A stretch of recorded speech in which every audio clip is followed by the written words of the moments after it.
Welcome back, and as I said at the very beginning, we chose the file of economy to speak about today with all the steps that were taken during 4 years of hard work in which many areas were really taken care of, particularly after 2 revolutions that have really reflected on our economy. We spoke about the economic mega projects that were carried out in several areas, infrastructure, housing, industrial, and many others. We also spoke about those mega projects and even other projects that were carried out throughout or across all the governorates of Egypt, and that has great significance in order to relocate the population instead of being in one particular area. We spoke about economic measures and reforms and plans that were put by the government in order to put the economy back on track. All this we'll be speaking about in our episode tonight. Before we delve into our discussion, let me welcome our guests. Ambassador محمد الحسيني, Economic Committee Director at the United Nations. Thank you very much for joining us. My pleasure, ma'am. If we start with the economic situation right now and how you read the economic situation right now after 4 years of drastic and important steps taken.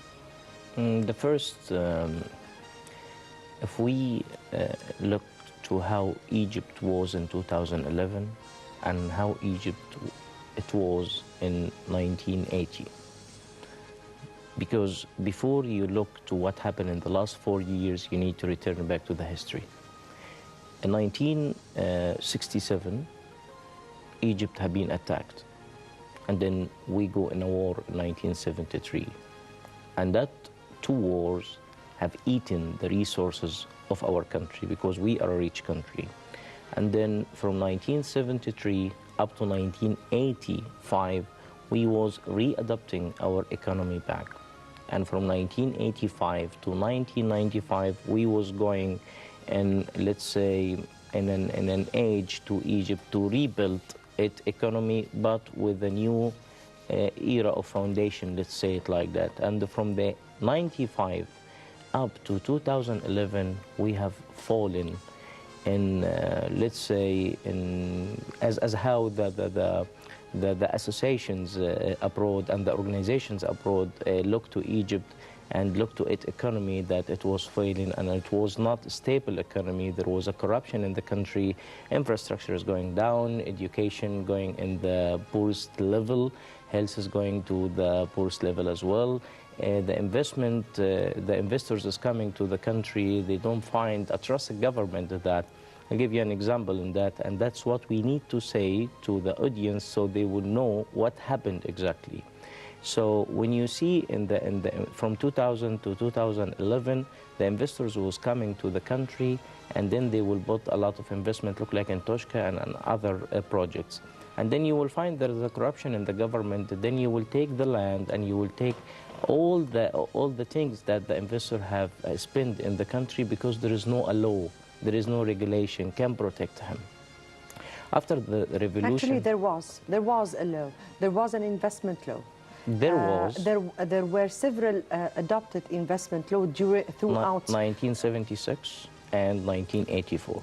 Those laws was on the table, but there was nothing coming in the ground because there is a lot there of were, cases. However, they were not giving enough facilities to the investors in order to be able to and also protecting the investors. And then after that, what happened is in 2011, after the revolution happened, all the country come upside down, and there is a revolution. Revolution meaning that if the country was going smoothing in one line and then suddenly it's a stop, then it will fall, then it will rebuild again. Based of a national administration will take this hardship. And after the election happened, Egypt was going to the dark ages for all of us, as how we see that our country was going in a different diversion that we was not aiming to have. And the revolution of 30 of June happened, and then the current administration, when it take the leadership of the country and the office itself, we find that we are dealing I am not talking about the president, I'm talking about the whole administration, that they want to build a future to our kids. It's started from Egypt, the Future Conference in Sharm el-Sheikh. That was the first step that Egypt have taken, going further to build a new vision of its economy. In Egypt, the future in Sharm el-Sheikh, what happens is that we have shown to the whole world, worldwide, that what we have as a project, that it will be done in the next 2 or 3 years. And let's be clear in that most of the companies and investors was not believing in us because they have a bad history with us in the last 20 years. But what we have did is we have shown them about the Suez Canal project and the Zone Corp over there and the infrastructure projects and all of that kind of mega projects that the administration take the responsibility and give the promises in Egypt, the Future Conference, and we promote that to the whole world. And what happened after that? What happened after that is Egypt changed its vision and it changed its way to the whole world, that the people was witnessing and the organization was witnessing.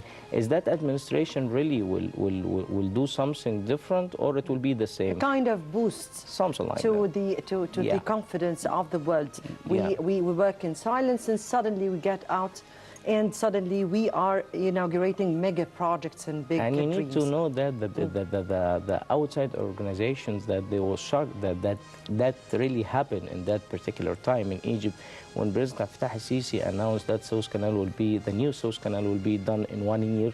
Nobody believed in that.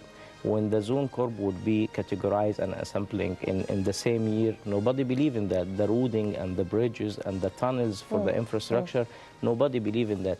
And one of the most important things also before we go in the investments and the economy, look to the Egyptian citizen in 2011 and from 2010 to 2013, how the normal citizen was suffering in the normal base needs of him on the electricity and the water and the recensions and the transportation, and everything in the country was going down. So this administration to take this this vision and this plan to rebuild Egypt, the new Egypt, which is Egypt 2030, that was hard, that was not easy. Rebuilding your country from scratch, because the foundation and the infrastructure in the country, it was built in Muhammad Ali time. Yes, definitely. Before we continue on with our discussion, let me first take this report and positive prospects for future investments. Let's watch the report and we'll come back for discussion.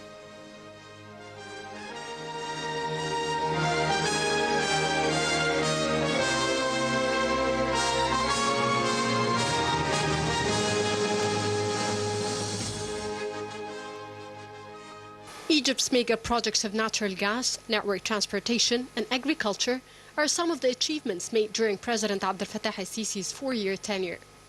In the field of infrastructure and national mega projects, the Egyptian government has steadily worked towards developing infrastructure in the last few years, underscoring the fact that diversifying energy resources is a key for sustainable development. To create an appropriate atmosphere for investment, it was necessary to establish well-built roads, bridges, tunnels, in addition to electricity stations and airports.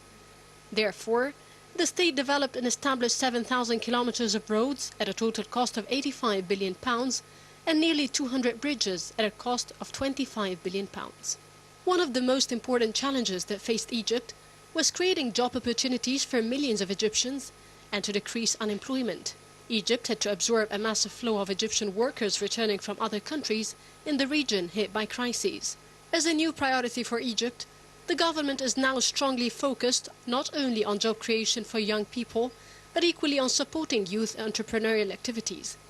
Unemployment decreased from 13.4% to 11.9% because numerous job opportunities became available due to the number of national projects being established. Egypt started giving increased attention to supporting small and medium enterprises or SMEs. Supporting such projects is of vital importance to the national economy, as they have a clear impact that directly affects citizens and their economic activities, which in turn boosts job opportunities and employment. One of the priorities of the state was to eliminate the presence of informal districts and slums. As a result, the state started to establish 25,000 residential units to provide appropriate housing for residents from such areas. The state established 245,000 residential units for middle-class citizens at a cost of £32 billion. Ending the power crisis that hit Egypt in 2014 came as one of the main priorities of President Abdel Fattah el-Sisi's agenda. The administration worked to double power stations in Egypt to sustain an estimated 25,000 megawatts. That is in addition to the 3 natural gas fields, Dhuhr, North Alexandria and Noruz, that are expected to increase Egypt's natural gas output by 50% in 2018 and 100% in 2020. President Abdel Fattah el-Sisi's administration was keen from the beginning of his presidential term to establish a number of new cities and engage in a massive reclamation project to prepare 4 million acres for agriculture. The state is now working to establish 13 new cities, besides the establishment of Egypt's administrative capital that is currently under construction. Egyptians have proved throughout history their ability to thwart plots that target their development and progress. The Egyptians are well known for their intervention on time to ward off any dangers besetting them to spare themselves the fate of other Arab countries. The Egyptian people have endured with much patience the current economic reform plan, disregarding skeptics who have their own hidden agendas. The Egyptian people see their president and government, along with the armed forces, racing against time to overcome the problems. They see how the accumulated problems are being addressed in a radical way, such as the problems of slums, housing, transport, agriculture, healthcare and education, while several projects such as developing the Suez Canal zone and expanding the Suez Canal passage are launched. They see the inauguration of several development projects in all parts of Egypt. The Egyptians see now that severe crises that plagued the country a few years ago, such as the crisis of energy and electricity, are now over. Meanwhile, thousands of kilometers of roads and hundreds of flyovers and bridges, along with tunnels, are constructed using the state-of-the-art methods. Long live Egypt!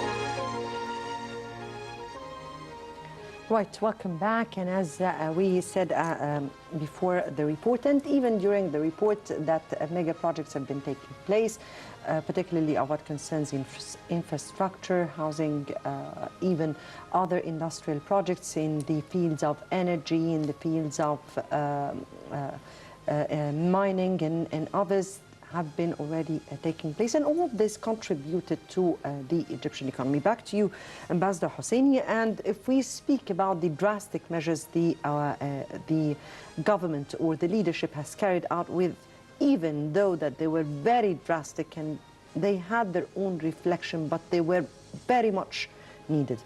How far do you think those measures really contributed to putting the economy on track, and exactly what were those measures? Actually, looking to the measures the government took, and they took hard decisions. Let's put it like that. One of the measures they put, floating the pound, and how we see that in that particular time when we announced that we are giving the free system of floating our pound to, of course, enhance and, let's say, encourage investments and deal with the reality of our currency, because that had been done, and that was number one of the measures that they have took at that time, because the government, they was facing a lot of let's say a lot of hardships dealing with the bureaucratic system that uneasing the floating to the direct investment to our country, because when you see that in the shortage have been come in the foreign currency based of 86.4% importing your goods, the necessary and the unnecessary goods, that's give you a lake of dealing with the international companies, and especially in China. So in that particular point, what happened is floating your pound And studying the market at that time, it was a brave decision, because when you see that how much was the pound when you come to the banks in Egypt, it was 8.65, and in the other market it was 18.5. The parallel market, or the black market, yes. So when you look to that point, why was this shortage? Why we had exactly this shortage? Because all the factories in the country was stopped. There was a lot of situation that we was not dealing in how we will solve to the industrial investors and coming and sitting with them by the specialized banks and the industrial field and find out why that industrial wheel have been stopped. Of course, we know that there was a lot of restriction about the loans they was taking, about the increase of the prices that they was taking in the gas and the waters and the electricity. That's why when the factories in our country, and as you know that the industry is the main, let's say it's the main boon of the economy. So when your industry is collapsing, meaning your economy is collapsing. This is number one. So what you did is you deal in the reality that what is the actual price of the pound comparing to the dollar, and then you float it, but you float it in a free system. Floating in a free system, what did it give to the Egyptian citizen and what it give to the investor? To the Egyptian citizen, it was, of course, a hard time, but this is what we need to do, because we was taking, let's say, pain relievers in the last 20 years, not facing the reality what we have. If we speak about realities of what we had, and there have been many challenges facing us, particularly at this recent period after the two revolutions. How do you think the leadership dealt with, particularly after two consecutive revolutions that has taken much effort? How do you think the leadership and, of course, the Egyptian authorities dealt with those challenges? First, what were exactly those challenges, and then how the government dealt with them?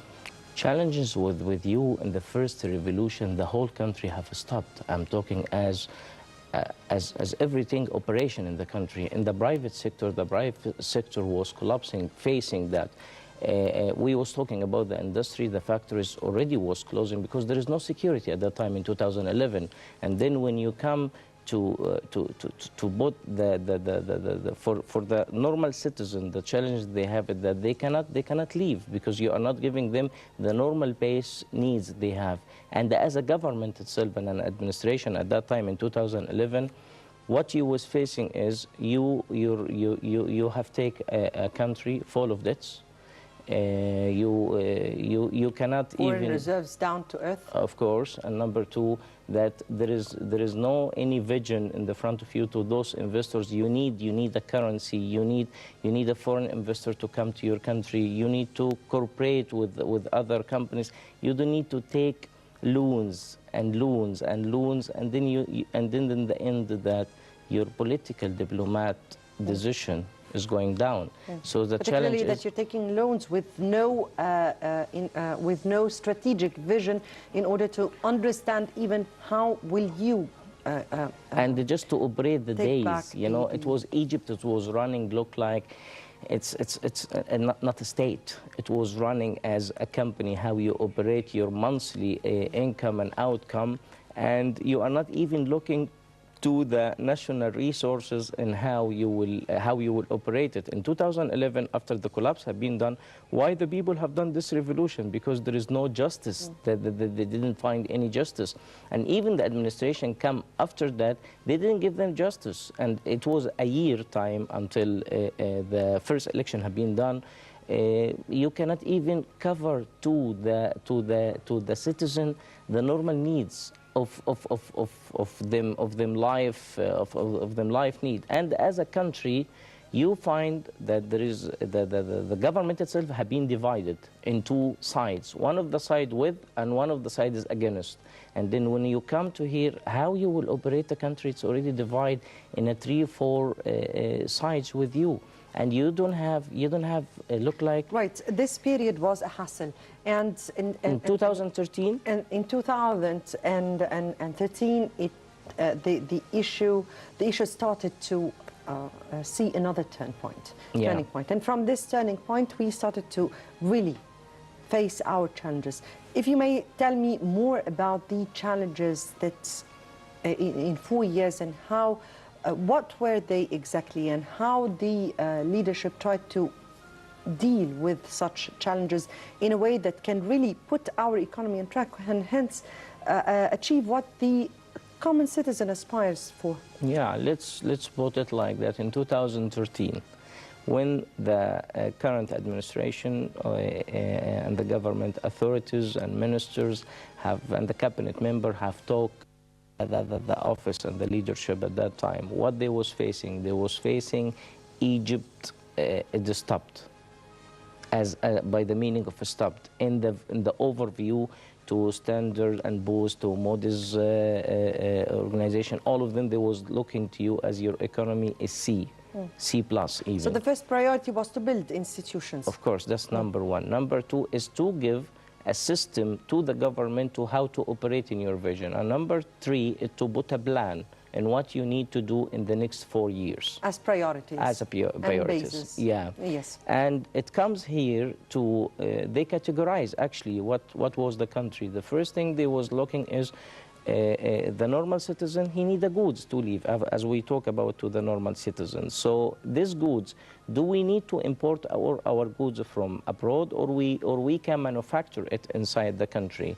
And that time, that you cannot do that because already your factories are stopped, and you don't have that authority of the small and micro and mid enterprise. So you cannot cover the needs of the market. So the government and the authority at that time inject more foreign currency to import the base goods to the citizen, as the seeds, as the gas, as a lot of material that they are using for 6 months. And then after that, they want to announce that the constitution, that all the offices inside the government can go under an illegal umbrella, and then they finish that, and then they make a map to our way in the next 4 to 5 years.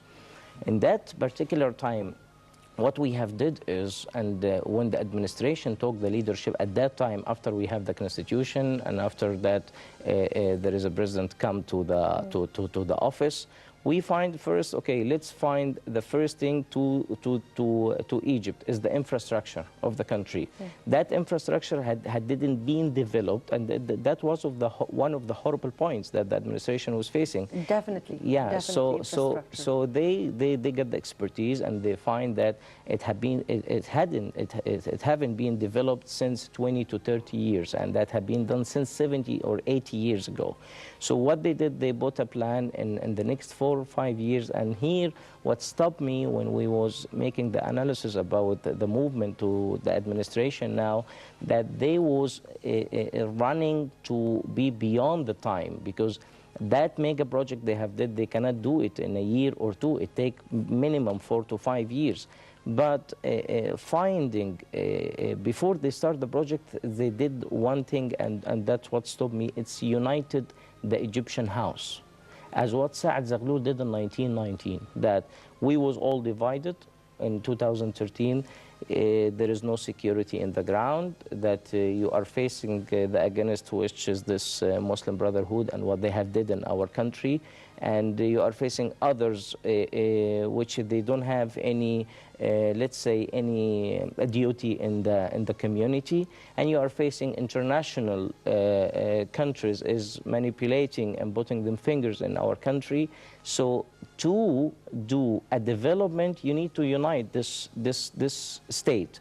So this is what you did. You put an administration, they put a view that we will build. So let's speak it like that. They put functioning system, functioning institutions. Yes. And then they put a vision to carry out throughout 4 rules and regulations. Yes. Yeah. And then they started implementing throughout a vision of which priority or what should becoming as a first step by step. Yeah, correct. And within all this, within a framework of working over the clock to carry out with what they want and achieve exactly what they want in a time frame. Yeah. Right, and this was a challenge in itself. Yeah. Yes. If we get back to other challenges, beside, of course, security that was put on track, and still we are, our armed forces, of course, with the police, are truly doing hard efforts to do that. Yeah. Also, as you said, boosting confidence in our economic atmosphere, and that through the courageous steps that were taken by the authorities. One of them was also the investment law that was amended. Yeah. And of course, other measures that were taken, including the subsidies, and dealing with the issue of the subsidies. How far do you think that the leadership or the government went on to make our economic atmosphere attractive, not just to the foreign direct investors, but even before that, the local ones? Yeah, that's a good question. Because when you look here, as what we start our interview, that we said that the foreign investors was not looking to you in a good and a trusted view. That as how we started, as what you show them in Egypt, the Future Conference. Then when we look here to this important question you have asked, to give this kind of trust to the local investors, and this is number one priority before the foreign investor, that you needed to put this investment law. Investment law, it was the umbrella, the new investment law, it was the umbrella of breaking the bureaucratic system we had in the government, of clearing the corruption by putting the anti-corruption system, of making the one window, which is the new technology solution have been implemented in our government, that I can do everything look like in Dubai or the other countries. And other point of view. Yes, but because I am running out of time and I need to, in 1 minute, you tell me, what do we need in the upcoming 4 years? In the upcoming 4 years, because we didn't get time to talk about what exactly have been done, but what we need is we need to promote Egypt, and we need to promote this mega projects have been done in the country in the last 4 years, and we need to cooperate with PR and investment houses worldwide to let the investor, not through our commercial department embassy worldwide, no, by investment and PR houses, to show them as what we did in Egypt, the future, what's have been done in Egypt. And now, because the investors have 5 key points to invest in your country. The first thing is entering his investment capital. The second thing is bringing out his profit. The third thing is finding a country respected rule and regulation. The fourth thing, find a biographic and geographic zone country for them, as we have it in Suez Canal. And the fifth thing and the last thing is what you give them as a benefits. So you need to put them as a presentation and go to the international houses and companies, and by that you can seek the investors to come. This is number one. And number two, as an economical view, you need to stick with the 2030 economic view of Egypt, because that plan is how you will re-adopt Egypt in putting the infrastructure and the mentality to the government itself, and at the same time you will put the technology solution. You will not be talking by the same language of the 70s and the 80s as how we are running. No, there is a capital of a state, and let's say that there is an administration is giving orders, and the capitalism is the line of operation in the whole the country, encouraging the private sector and opening a new semi-government companies to be adopting the energy and the transportation, the agriculture, the industrial, in all the kind of fields. By information you will give to companies, you will make a semi-government companies and cooperate with the private sector, and by your private sector you will encourage this national private sector to have a cooperation with the international investors. Yes, unfortunately, my time is out. Yes, very much unfortunate, because we had lots and lots of other issues to speak about, particularly of the economic track. But I guess we will be continuing on with this file. Ambassador محمد الحسيني, Economic Committee Director at the United Nations, we thank you very much for being with us. My pleasure, ma'am. My pleasure. Dear viewers, I guess that takes us to the end of this episode of Egypt's Vote. I'm pretty sure we will be continuing on with many other files, and Egypt's votes. The importance of Egyptians to go to shape up their future is much needed at this upcoming stage. Egypt's vote, and yes, Egypt determined for the future. Many thanks for watching.